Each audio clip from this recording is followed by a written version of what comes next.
I get the chance to sit down with all of these great artists that we've had as legends, and all of them I know so well because of being in this business so long. Carmine has a real special offering that he has had to our industry at so many different levels. I've known Carmine for probably 40 years. And the Beating Stages, I live on Long Island, has Carmine. I gotta tell you something. Good, you finish, I gotta tell you something. I found in my scrapbook, okay, I found a letter from you to my parents. Your parents? From when we did that firehouse clinic for Long Island Drum Center. Oh my God. Back when I was with Rod Stewart, back in that day. And you wrote a letter to my mother, and I found it in my scrapbook. Isn't that funny? How cool is that, right? That's funny. Your mom was great. Your mom was great. Cactus, vanilla color, doing that, and you have a scrapbook? No, my mother had the scrapbook. Oh, okay. She had one for each band. Part of seeing Carmine play and to see him do his thing at such a high level at that time was so inspiring to see this phenomenal player. And already at that time, before the band had really even hit, he already understood branding. He already understood marketing. He already had tons of ideas that were way far advanced for the industry, that it took a while for the industry to catch up to you. I did? You absolutely totally did. Well, no, I don't think it was really branding. It was more a necessity. Because I remember, actually I played with Liberty, right? What was it, 66, right? We played a gig, Vanilla Fudge, I think, were we Vanilla Fudge or Pigeons? We just changed the name to Vanilla Fudge, so it must have been 67. And he was in a group called the New Rock Workshop, right? And he opened up for us, and that's when I met Liberty. And did I have the big bass drum yet? Yes. I did, okay. That's what you're talking Well, about. let's talk about that. The fact that even from the beginning of branding big drums, even going back to the Ed Sullivan show, if I'm not mistaken, right? Well, that was a year later. That was 68. In 68, okay. We're talking 67. And the problem was, see, everybody used 22-inch bass drums back then. And like, I played with Tim Bogert, who was a bass player that had two dual Showman amps with 415s in it. And the 22 bass drum didn't really do much. So I thought, well, maybe I should get a bigger drum. You know, I thought about it, but then I didn't really seriously think about it until I went into a pawn shop. That's P-A-W-N. Okay. And I found this 26 bass drum, a Lady Ludwig bass drum, that was huge. It was like 26 by 15, and I bought it for $5, right? And I said, well, this is cool, except it had the old white pearl, kind of yellow pearl now. It's just like a 40s bass drum. So I took the pearl off myself. I stripped the whole bass drum down, took the pearl off. And in those days in Downbeat magazine, you could order coverings. Remember that? So I ordered a red sparkle covering. I glued it on myself. I re-drilled everything, put it together, and I had this red sparkle, huge 26 bass drum that nobody else had. And I had, the rest of my drums were a Gretsch kit, tom-toms, and I had a Rogers 5-inch steel snare drum. So it's sort of a mutt kind of kit, you know? But it sounded awesome. That big bass drum was like, wow, it was so loud. So 68, 1968, when we think about that time, you know, we are celebrating 50 years of the Beatles, you know, changing America and the world. That's really what they did. But here you are, 68, with the band. You're playing on the Ed Sullivan show, which was the same show that propelled them. What was it like at that time, you know, to be able to be in that scene, playing with that show? Well, in a quick story, going down the elevator shaft, where they had elevator operators, and I said to him, hey, how many people watch this show? Because it's live, you know? He said, oh, about 50 million. My stomach went, oh my God. You know, but you do rehearse all week. Ed comes in and meets you. He goes, hello, I'm Ed Sullivan. You know, nice to meet you, Ed. And then he walks out. Quick hello and goodbye. But, you know, it was really an amazing experience because they rehearsed for like 4 days. And then you do a dress rehearsal in the day where you actually wear the outfits you're going to wear, which I wore a red velvet jacket. I don't know how I could play in a jacket. I wore a red velvet jacket and a flowered shirt with a scarf and velvet pants. And behind us, they had all these like Fillmore lighting stuff going on, like real psychedelic, you know. And you know, once we got on the stage, all the butterflies left. Once we started playing, it was just like playing a gig. We played a gig, and the next day, it was the next day, a couple of days later, we sold 250,000 singles just from being on that show, you know. And it was just amazing, you know. But the good thing about Vanilla Fudge at that point was our single had never really sold a lot. It only went to number 60. You Keep Me Hanging On the first time. But our album was top 10. So we were the first band to ever break a top 10 album without a smash single. And even though we went on the Ed Sullivan Show, in those days, you know, it took a lot of singles to get up to number 4, number 5. You know, so the 250,000 was the bulk of the first time. So it went up to about number 50, something like that, you know. So but Vanilla the album Fudge, was the one. well, now the album, Ed Sullivan, the band starts touring, and you have a band opening up for you. A lot of bands. Well, there was one key band. That was a year and a half later. You influenced It was a Led Zeppelin. the whole change of where he approached drums, John Bonham. Yeah, we had Led Zeppelin open up, but before that we had like Frank Zappa, Mothers, we had Deep Purple, Creedence Clearwater, Three Dog Night. The list goes on and on. I mean, everyone that pretty much made it in those days, I think, went through Vanilla Fudge as an opening act. And but when we had Led Zeppelin as an opening act, it was crazy because we heard the album first, and when I heard the drum sound that they got on that album, I was like blown away. And when I heard what John Bonham was playing, I was blown away. So, you know, our manager said, "So is it cool with you guys that we take Jimmy Page's new band on the road?" And we had known Jimmy Page, so we said, "Sure." I remember the first gig was in Denver, Colorado. It's a funny story, it goes along with that. Barry Fay was the Fayline Entertainment. You remember him, right? And he said, I don't know if you know this, but on their very first gig, it was Vanilla Fudge and a group called Stewart. Stewart was a special guest. It was just 2 acts. And our agent, Ron Terry, called him up and said, "Look, we got Jimmy Page's new band. We want to put him on the show." And he said, "No, man, we don't need him. We're sold out already. It was 7,500 people. We're sold out." He goes, come on, man. It's only $1,500 for Led Zeppelin, right? $1,500. So he kept saying, no. So finally our agent said, "I'll tell you what, Vanilla Fudge will play half. We'll pay $750. You just get him, it'll cost you $750 for Led Zeppelin." Right? So he said, "Okay." So we paid $750 that night of Led Zeppelin's $1,500 fee. I didn't even notice until 2002, okay, when Barry told me that. I said, "Man, so they owe us $750 with interest?" So anyway, that was pretty funny. But, you know, some people liked them and got a great reaction, but some people were yelling, "Bring on the Fudge," while Led Zeppelin was on. It's pretty crazy. And then their album was released, I believe, in '69 in January, and then they just skyrocketed from there. And I know what you're going to ask. Okay, so, you want to go sit out there?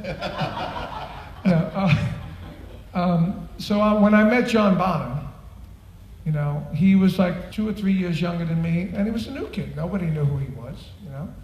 And but I loved his bass drum thing, that triplet thing he did on the bass drum. So the first thing when I met him, he said, "Oh man, you know, you're one of my idols," and blah blah blah. I said, "Oh, thanks, kid." You know, John Bonham, right? And I said, "I love that bass drum thing you do. I love that." And he said, "Well, I got it from you." I said, "Wait a minute, I don't do that." I said, "I do some stuff like that with my hand. I don't remember doing it with my foot." He goes, "You did it, I think it was Ticket to Ride on the very first Vanilla Fudge album." And he pointed out to me where I did it. And I went like this. It was like that, you know? Sort of like a rough before the snare drum. And then like that. And he said, so I took that and I just added more of the bass drums to it. I said, "Wow, I didn't know I did that." So I went and listened, and I did do it. I said, wow, I did do that. It's funny. Because in he those was days, a very school drummer, John Bonham. John Bonham was very astute and very school. He had some jazz influence in his yeah, playing. he had the same influences I had. Gene Krupa, Buddy Rich, Max Roach, and all that. But the only thing they didn't have that I did, I took, like you said before, take something and do it your own way. I took stuff that they did, but I did it with the power of rock. You know, I did it with the big drums. I did it with taking the hands up and raising them up and playing hard, spinning the sticks, doing all, being showman. Because I was always a believer in, you know, Gene Krupa was my idol, and you know, he brought the drums to the front, and that was my dream, to be the Gene Krupa of rock, you know, and to go out and always preach drums. You know, I did the Guitar Center drum off. I started. We got Rob, the drummer back there, who was in the drum off. He was a winner back in 1 or 2 or 3 years. I started in 80, 85. I did that. I did clinics, you know. I never wanted to do clinics when I was in Vanilla Fudge. I was a rock star. But when I wrote a book called Realistic Rock, and Ludwig Drum Company said, you should do clinics.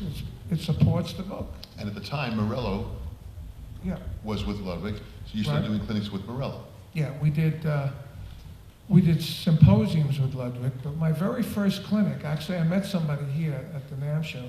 I was at this very first thing. It was in Miami, a symposium. Joe Morello was there, Frank Arsenal, the rudimental player. Rudimental guy. And when I met Joe, you know, Joe was one of my idols too, and I met Joe, and Joe was on a snare drum with Frank, and Joe was like playing a single roll, and then all of a sudden he went to meet me, you know, he said, nice to meet you, but the roll kept going with one hand. Oh my God, you know? And we became friends, and then Joe was like, he was doing 3 days, and I was supposed to take over the next 3 days. So I went down the next day to see what he did, and at his session, he said, come over to me, he said, let's take some fours together. I'm going, no way, not with you. He goes, no, come on. My little brother, Vinny, was there. He was little at the time. He was 8 years old, and I brought him down to the symposium, you know, because he was like, I was like his mentor, you know. So he's like this big, and he's grabbed my pants. Go ahead, Carm, go do it. I said, oh, Vinny, you go do it. I'll play with Joe Morello, you know. So long story short, they persuaded me to do it. I sat down on the drum set. Joe Morello was next to me, and I looked at him, and my arms started shaking. Right? I'm going, how am I going to do this? My arms are like shaking, you know.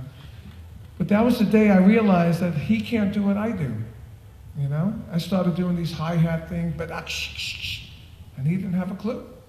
He didn't know what I was doing. So I said, well, I'm going to do more of that. You know? So I did a lot of that stuff, and Joe did his thing, and we ended up being good friends from then on. And he also settled my name. They call it Appice or Appice. He called me Apache. So I'd go to the next symposium, and go, where's Apache? Apache, where are you? You know? So you're doing these clinics now, you're starting to do these clinics from a rock perspective. Right. And never having had been done before in the industry is how it was. And also you're doing them in the East Coast, now you're doing them the West Coast, so you're really becoming bi-coastal, which really had not been done before to have somebody fly back and forth. Yes. I was actually doing clinics everywhere.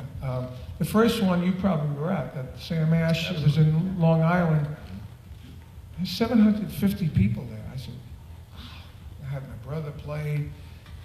You know Sam Ash. Well, Richie Ash owns Sam Ash now. He played guitar with me. He was 17. You know, it was amazing. And I not only was the first drummer to do a rock drummer to do a clinic. I was the first rock musician to do a clinic. I didn't know that until somebody pointed it out to me, and it was great. So I had the whole turf to myself. You know. Well, the turf widened also from bi-coastal to then worldwide. Yeah, worldwide. I was actually the first worldwide ambassador of drums, before Dom.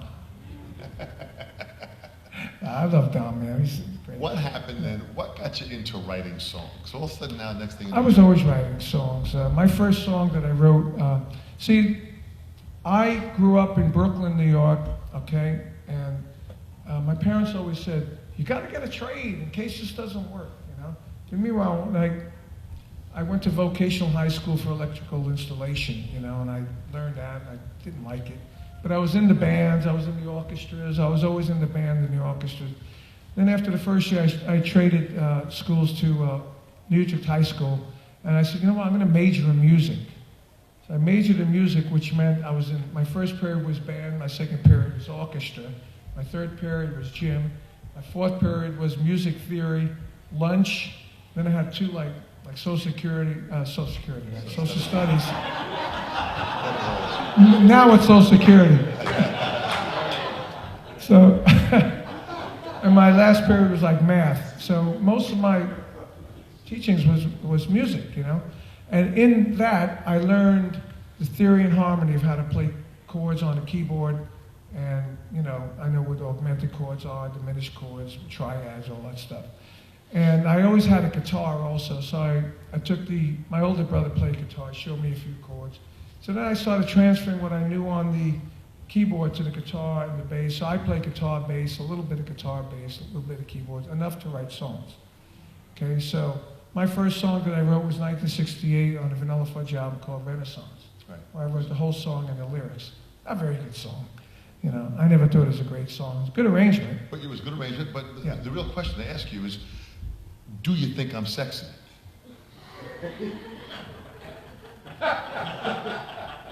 You?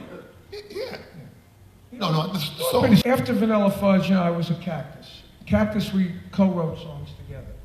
And then after Cactus, I was with Jeff Beck, and we did Beck, Boger, and Appice. And we co-wrote songs together. There was one song on there I wrote the whole thing, everything. It was a ballad, Oh To Love You. I wrote everything, recorded it at Ultrasonic. Right. And then, you know, as we continued my career, you know, I co-wrote songs, I wrote songs. So by the time I joined Rod Stewart, we were, you know, like in the band.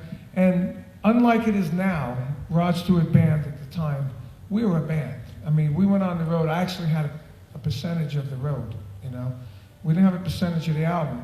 But when the band wrote songs, as Paul would know, the publishing is very important.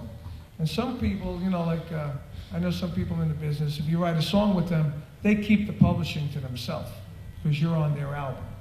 But Rod is a fair guy. You wrote a song with Rod, you got your writing credit and your publishing, you know?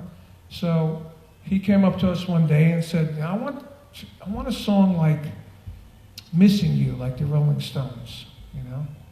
So, okay, so we all listened to that. I went home on my keyboard and I wrote verse chords and bridge chords and some melodies and stuff. And I went to a friend of mine's house who had a studio, Dwayne Hitchings, and we put the song together. We presented it to Rod, and he loved it. I said, wow.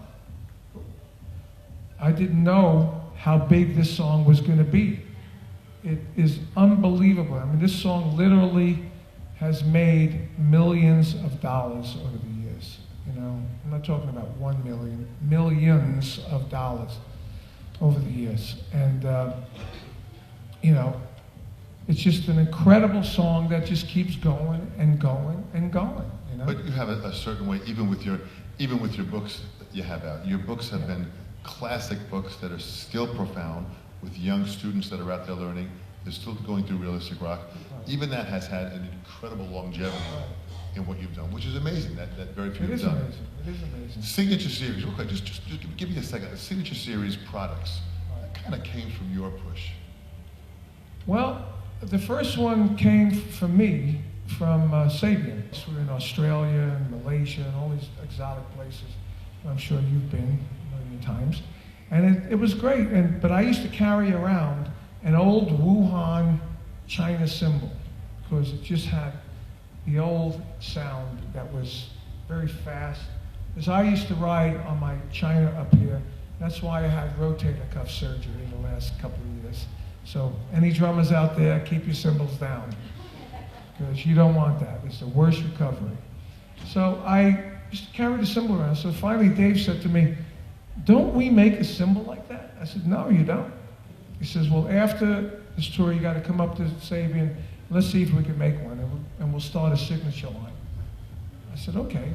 And the second thing we were talked about on that tour was creating like an educational advisor to educate the clinicians, because most rock drummers didn't have a clue how to do a clinic, you know? And we were going to write a manual and all that stuff. So we did that. I gave him a bunch of ideas, and then next thing I know, the educational advisor was Dom. So I said to Dave, what happened to me? He goes, well, you know, Dom fits it better. He likes to wear a tie and stuff. You don't want to wear ties and suits, do you? I said, no. So anyway, really I helped Dom get his job. What about that, huh? And they really wanted someone that looked more like George Clooney, but they didn't let you know that. But that's right. Story. You really have paced yourself, and you continue to pace yourself. What would you say to young musicians now, young drummers or young musicians, where the business is at now, what you have experienced, what could you pass on to them that really could capture and help them out? I think someone said it on the video. I mean, first of all, you got to know your instrument and get to be good. You don't have to be great, but get to know it so you can play what you want to play. I suggest taking lessons, because lessons always help. I mean, even in my high school when I learned theory and harmony, you know, it definitely helped me in my life. And, you know, try and get with a band or a bunch of people. Always play with a band, because that's going to improve your playing also. But, you know, unfortunately, I really don't know what it takes today to make it, you know, because there's bands that make it. I don't have a clue how they make it, so I never hear them on the radio. I mean, here's an example. I was in New York, and I saw something in the paper or something in the Village Voice or something. Second day added to Madison Square Garden. First show sold out, second show sold out. And I read the name of this band, I said, I never heard of them. They were called the Black Keys, right? Yeah, now everybody goes, yeah, I heard them, but I never heard of them. I never heard them on the radio. I never heard them on the TV. I never saw them on any shows. So I researched what they were. I went on YouTube and I seen there were two pieces, you know, a guitar and drums. I couldn't believe it. This is a two-piece, and now the later videos I saw when they were playing Madison Square Garden, they're a four-piece now. You know, but I still never heard any of their music until I went online and looked for them. But somehow, they built themselves up to play Madison Square Garden without turning on the radio and hearing them every 5 minutes, you know? And that is something I really don't know how they do. The point is, it really comes down to knowing your instrument. You have mastered the instrument. You have opened up doors. It was you were the one that said to John Bonham, you got to have larger drums. And you called the companies up and hooked them up. Larger drums. And you contacted Ludwig and Appice at the time and set him up. And that kind of, again, sparked his career to be notified what he was doing. And so you have really created a pace that is unstoppable. We thank you so much, Carmine. You really have pursued. You come to these shows. You continue to do it. You continue to inspire. You've got more books coming out. The books that you have are still motivating young generations, as they will when we're all long gone. Your books will still be influencing, as will your music. I hope so. We thank you so much. Thank you.